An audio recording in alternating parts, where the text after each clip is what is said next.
네, 여러분 안녕하십니까? 10분 서당 이야기 한자 오늘 제 110강을 시작합니다.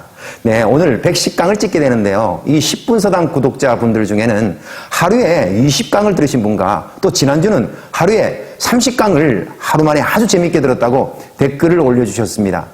부족한 강의 재밌게 들어주셔서 이 자리를 빌어서 감사 말씀드립니다.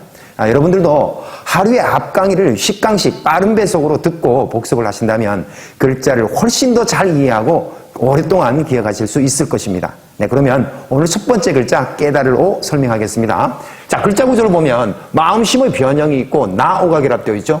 마음속 깊이 나 스스로 알게 되는 깨달을 오입니다. 마음속 깊이 나 스스로 알게 되는 깨달을 오입니다. 깨달을 오가 들어간 사자성어 중에는 대오각성이라고 하는 말이 있습니다. 큰데 깨달을오, 깨달을가 깰 성을 써서 크게 깨달아서 고민과 의혹이 다 없어지는 것을 대오각성이라고 합니다. 네, 다음에 배울 글자는 한옥의 지붕 위에 놓여져 있는 기와를 뜻하는 글자 기와와입니다. 글자 구조를 보면 한일이 있고 니은자 모양이 있고 또 기역자 모양 안에 점주가 찍혀있는 구조죠.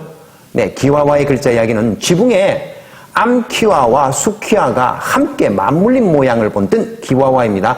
지붕에 암키와와 수키와가 함께 맞물린 모양 기와와입니다. 기와와가 들어간 활용어 중에는 와해라고 하는 말이 있습니다. 기와와 풀해를 써서 귀화가 깨진다는 뜻입니다. 사물이 깨져서 산산조각 흩어지는 것을 와해라고 합니다.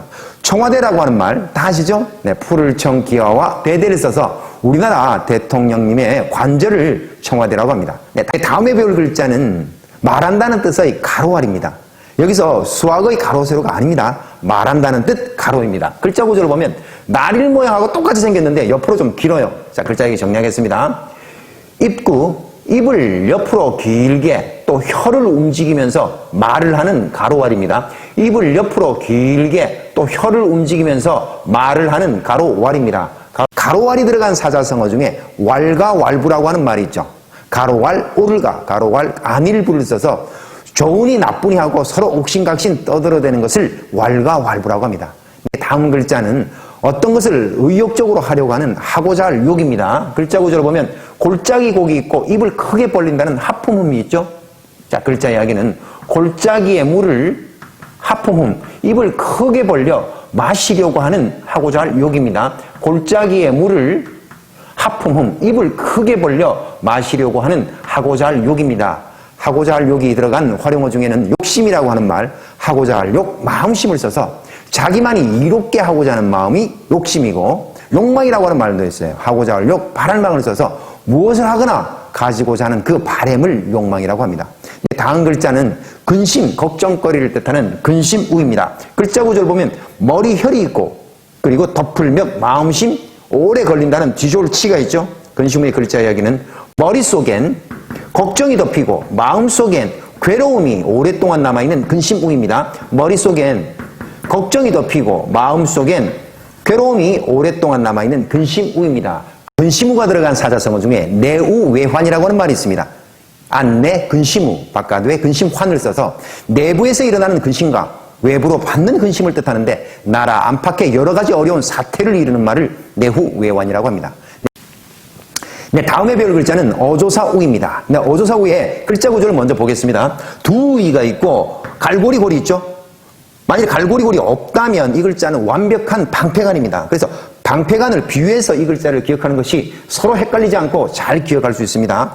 방패간 모양의 갈고리골이 있는 어조사우입니다. 방패간 모양의 갈고리골이 있는 어조사우입니다. 이 어조사우의 글자의 뜻은 뭐뭐보다, 뭐뭐부터, 뭐뭐까지를 뜻하는 글자로 쓰입니다. 네, 우선이라고 하는 말이 있어요. 어조사우자에 먼저선을 써서 무엇보다 먼저란 뜻이고 우상국이라고 하는 말도 있죠. 어조사우 외산나라국을 써서 울릉도의 옛 지명을 우상국이라고 합니다. 네, 다음 글자는 집우입니다. 네, 글자 구조를 보면 집면이 있고 앞서 배웠던 어조사우가 결합되어 있죠. 집면 어조사우, 집 지붕 아래 두 석가래와 기둥을 바친 집우입니다. 집면 어조사우입니다. 집 지붕 아래 두 석가래와 기둥을 바친 집우입니다. 지부가 들어간 활용어 중에는 우주라고 하는 말, 지부, 집주를 써서 우주 천지 사방과 만물을 담고 있는 이 넓은 공간과 자연을 우주라고 합니다. 다음 배울 글자는 물이 언덕에서부터 흘러내리기 시작한다는 근원원입니다. 글자 구조를 보면 물수의 변형이 있고 언덕원이 있죠. 네, 그래서 근원원의 글자 이야기는 물은 언덕의 작은 옹달샘으로부터 흘러내리기 시작한다는 근원원입니다. 물이 언덕의 작은 옹달샘에서부터 흘러내리기 시작한다는 근원원입니다.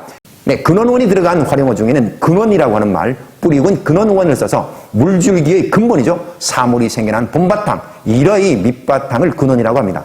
네, 원천이라고 하는 말도 있죠. 근원원, 샘천을 써서 물이 흘러나오는 그 시작 근원을 원천이라고 하고, 기원이라고 하는 말도 있습니다. 일어날기 근원원을 써서 사물이 생긴 그 근원을 기원이라고 합니다. 네, 그러면 110강에서 배웠던 글자 머릿속에 정리해 봅시다. 첫 번째 글자 깨달을 오입니다. 마음심의 변형과 나오죠. 마음속 깊이 나 스스로 알게 되는 깨달을 오입니다. 다음은 귀와 와입니다. 지붕에 암키와와 수키와가 맞물린 모양 귀와 와입니다. 다음은 말한다는 뜻의 가로왈입니다. 입이 옆으로 길게 또 혀가 움직이면서 말하는 가로왈. 다음은 하고자 할 욕입니다. 골짜기의 물을 하품음, 입을 크게 벌려 마시려고 하는 하고자 할 욕입니다.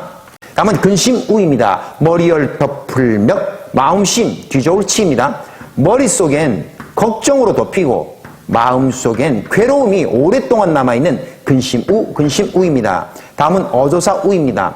방패간 모양의 갈고리가 꺾어진 모양 어조사우 뭐뭐부터 뭐뭐까지 뭐뭐보다 란 뜻으로 쓰이는 어조사우입니다. 다음은 집우입니다. 집면의 어조사우 집 지붕 아래 두 석가래와 기둥을 바친 지부 집 지붕 아래 두 석가래와 기둥을 바친 집우입니다. 다음은 근원원입니다. 물은 언덕의 작은 옹달샘에서부터 흘러내리기 시작한다는 근원원입니다. 네, 여러분 110강 한자 이야기도 재밌게 잘 들으셨나요? 네, 복습은 언제나 빠른 배속으로 두세 번 꼭 하시기 바랍니다. 네, 그러면 여러분들과는 111강에서 만나 뵙겠습니다. 안녕히 계십시오.